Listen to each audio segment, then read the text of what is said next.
கொஞ்சம் கிண்டி கிண்டி விடுங்க.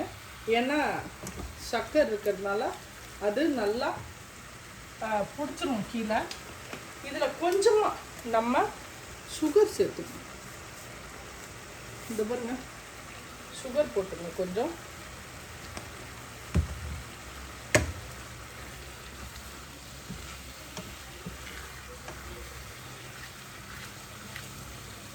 என்னடா இவங்க இன்னும் பால் பவுடர் இல்லை, கேரட் பால் பவுடர் ஹல்வா தானே சொன்னாங்க, இன்னும் இவங்க பால் பவுடரே போடல அப்படின்னு நினைக்காதீங்க.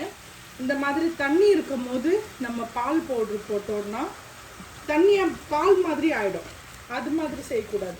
நல்லா இதை கிண்டிட்டு நீங்கள் பால் பவுடர் போட்டிங்க அப்படின்னா அது எப்படி இருக்குதுன்னு நீங்கள் பாருங்கள். சில பேர் எதுவும் வேண்டாம், இப்படியவே நம்ம இந்த தண்ணியை சுண்டிட்டு இப்படியவே சாப்பிட்ணும், பால் பவுடர் இல்லை நம்மக்கிட்ட, நட்ஸு இல்லை அப்படின்னு நினச்சிங்க அப்படின்னா நீங்கள் இப்படியவே சும்மா ஒரு ஸ்பூன் நெய் போட்டு கேரட்டை வதக்கிட்டு அப்படியே வேக வச்சு சக்கரை போட்டு நட்ஸுங்களை போட்டு நீங்கள் சாப்பிடலாம். அப்படியும் கேரட் அல்வா செம்மையாக இருக்கும். இது எல்லாமே நம்ம பாம்பேயில் பக்கத்தில் உள்ளவங்கள்ட்ட இருந்து நம்ம கற்றுக்கிட்டது தான். நான் குஜராத்தி ஆண்டிக்கிட்ட என்னோட நாத்தனார் என் கூட இருந்தாங்க. சின்ன நாத்தனார், எனக்கு 2 நாத்தனார், அதில் பெரிய நாத்தனார் தான் இப்போ வந்திருக்காங்கன்னு உங்களுக்கு நான் சொன்னேன். இது என்னோட சின்ன நாத்தனார்.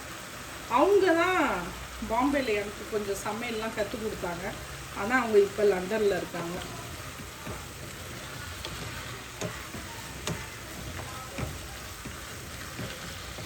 நான் கல்யாணம் செஞ்சுட்டு போகிறப்ப எனக்கு துணையாக அவங்க தான் எல்லா இடமும் சமையல் கற்றுக் கொடுத்தது எல்லாமே. நான் ரொம்ப விஷயங்கள் அவங்கக்கிட்டேருந்து கற்றுக்கிட்டேன். ஆனால் நாத்தனார் இருந்தால் சண்டை வரும் அப்படின்னு எல்லாரும் சொல்லுவாங்க. அதெல்லாம் ஃபேமிலின்னா அதெல்லாம் இருக்க தான் செய்யும். ஆனால் எங்கள் ஃபேமிலி நல்ல ஃபேமிலி. நம்ம ஃபஸ்ட்டு ஹஸ்பண்டை லவ் பண்ணுறதை விட நம்ம வீட்டில் உள்ள ஃபேமிலியை தான் லவ் பண்ணணும். ஹஸ்பண்ட் தன்னாலும் நம்மக்கிட்ட வருவாங்க. வீட்டில் உள்ள ஃபேமிலியை நம்ம லவ் பண்ணணுன்னு வச்சிங்களேன், ஹஸ்பண்ட் என்ன செய்வாங்க, நம்ம அவங்க வீட்டு ஜனத்தை லவ் பண்ணாக்கா ஆட்டோமேட்டிக்காக அவங்க நம்மக்கிட்ட வர ஆரம்பிச்சிருவாங்க. அதனால் நம்ம அவங்கள நம்ம பக்கம் இழுக்கணும் அப்படின்னு அவசியமே இருக்காது. எனக்கு எங்கள் வீட்டில் உள்ளவங்க எல்லாரையும் எனக்கு பிடிக்கும். கொஞ்சம் ஃபாஸ்ட்டாக வச்சு இந்த மாதிரி கிண்டி விட்டுக்கிட்டே இருங்க. ஏன்னா அது இதாகிடும், தீஞ்சிரும் சீக்கிரமாக சுகர் இருக்கிறதுனால. உங்களுக்கு இதில் சுகர் வேணுண்டாலும் நீங்கள் போட்டுக்கலாம், இல்லை கம்மியாக வேணுண்டாலும் நீங்கள் கம்மியாக யூஸ் பண்ணலாம்.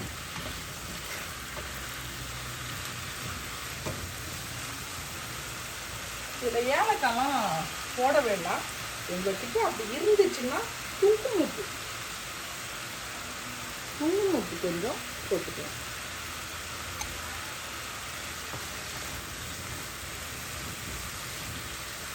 இதில் கலர் வரும் அப்படின்றத விட வாசனை கொஞ்சம் நல்லாயிருக்கும்.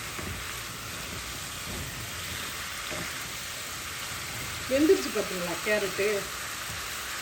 நம்ம வீட்டுக்கு கெஸ்ட் வராங்கன்னு தெரிஞ்சாலே நம்ம டக்கு டக்குன்னு செய்கிற ஒரு ஸ்வீட் தான் கேரட் ஹல்வா. அது மாதிரி யாரும் வராங்க அப்படின்னு தெரிஞ்சாலே நம்ம இதை ஒரு 10லேருந்து 20 நிமிஷத்துக்குள்ளே இதை செஞ்சிடலாம். அவங்கக்கிட்ட பேசிக்கிட்டே இருக்கும் போதே இதை அடுப்பில் வச்சு இதை துருவி அடுப்பில் வச்சுட்டோம்னா சட்டுன்னு ஆகிடும். இது துருவுறதுக்கு வேலை டைம் எடுக்கிறத விட செய்யறதுக்கு டைம் கம்மியாகும்.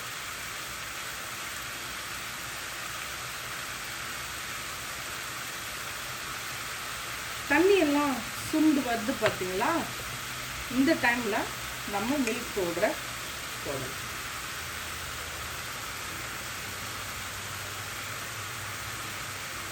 நான் ஒரு 3 ஸ்பூன் போட்டிருக்கேன். பார்த்துக்கிட்டு நான் அப்புறம் போட்டுக்கிறேன்.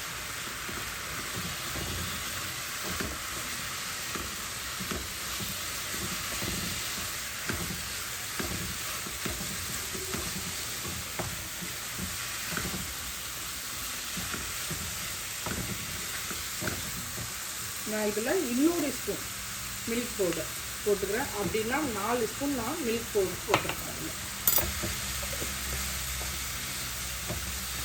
கொஞ்சம் ஃபாஸ்ட்டாக வச்சுட்டு நல்லா கிண்டி எடுத்துக்கோங்க. ரொம்ப நேரம்லாம் வேக வேண்டாம். இதில் மிக்ஸ் ஆகி கலந்தாலே முடிஞ்சு போச்சு. நான் உங்களுக்கு சொன்னேன் பார்த்தீங்களா, நான் கேஸ் ஆஃப் பண்ணிடுறேன், முடிஞ்சிடுச்சு. நான் உங்களுக்கு சொன்னேன் பார்த்தீங்களா, பால் பவுட்ரு போட்டதுக்கப்புறம் நான் அதோட ட்ரிக்கு என்ன அப்படின்னு சொல்கிறேன்னு. இங்கே பாருங்களேன், எப்படி தெரியுது உங்களுக்கு? இது மாவா போட்ட மாதிரி இருக்குது. கேரட் ஹல்வாவில் பாம்பேயில் உள்ளவங்க மாவா போடுவாங்க. மாவான்னா பாலில் எடுப்பாங்கள்ல மாவா, பால் கோவா மாதிரி அது போடுவாங்க. ஆனால் இப்போ அது நமக்கு இங்கெல்லாம் கிடைக்காது இல்லை. அதனால் நான் இந்த மாதிரி பவுட்ரை போடுவேன். மில்க் பவுட்ரு, பால் பவுட்ரு இந்த மாதிரி இருக்கும். இந்த பாருங்க, நம்ம 2 ஸ்பூன் நெய் போட்டோம். அதுவே இப்போ கரெக்டாக இருக்குது. நம்ம இதோட கேஸ் பந்த் செஞ்சுட்டேன். கேஸ் ஆஃப் பண்ணிவிட்டு இதை கொஞ்ச நேரம் இப்படியே ஆற விட்டுருங்க. செம்மையாக ஆகிடும். நான் எடுக்கிறேன் பாருங்கள். உங்களுக்கு கீழே நெய் கூட தெரியுது பாருங்கள். ஏன்னா நம்ம வந்து 2 ஸ்பூன் இதுக்கு நெய்லாம் ரொம்பவே தேவைப்படாது. எல்லாமே கம்மியாக தான். கேரட் மட்டும்தான் நீங்கள் எவ்வளோ போடுறீங்கன்றது அது உங்களோட இஷ்டம்.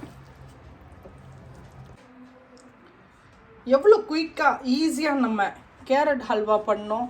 அதுக்கு நிறையா பொருளே தேவையில்லை. கம்மியான பொருள், கம்மியான டைமு. யாரும் கெஸ்ட்டு வராங்கன்னா டக்கு டக்குன்னு செஞ்சு கொடுக்கலாம். எவ்வளோ ஈஸியாக குயிக்காக செம்மையாக நம்ம ஒரு கேரட் ஹல்வா பண்ணியிருக்கோம். இது இந்த வீடியோ உங்களுக்கு பிடிச்சிருந்துச்சுன்னா நம்ம குயிக் குக்கிங் சேனலுக்கு லைக் பண்ணுங்கள், ஷேர் பண்ணுங்கள், கமெண்ட் பண்ணுங்கள், மறக்காமல் பெல் பட்டன் கிளிக் பண்ணுங்கள். இன்ஷா அல்லாஹ் நான் இன்னொரு வீடியோடு வந்து சந்திக்கிறேன். செம்மையாக ஈஸியாக நம்ம கேரட் ஹல்வா செஞ்சிட்டோம். எவ்வளோ சீக்கிரமாக செஞ்சோன்னா ஒரு 10லேருந்து 20 நிமிஷம் தான் இதுக்கு ஆச்சு. நம்ம சீக்கிரமாக ஈஸியாக செஞ்சிடலாம். உங்களுக்கு இந்த வீடியோ பிடிச்சிருந்துச்சு அப்படின்னா quick cooking by Nisha like பண்ணுங்கள், ஷேர் பண்ணுங்கள், கமெண்ட் பண்ணுங்கள், மறக்காமல் பெல் பட்டன் கிளிக் பண்ணுங்கள். இன்ஷா அல்லாஹ் நான் இன்னொரு வீடியோடு வந்து சந்திக்கிறேன். பாய்.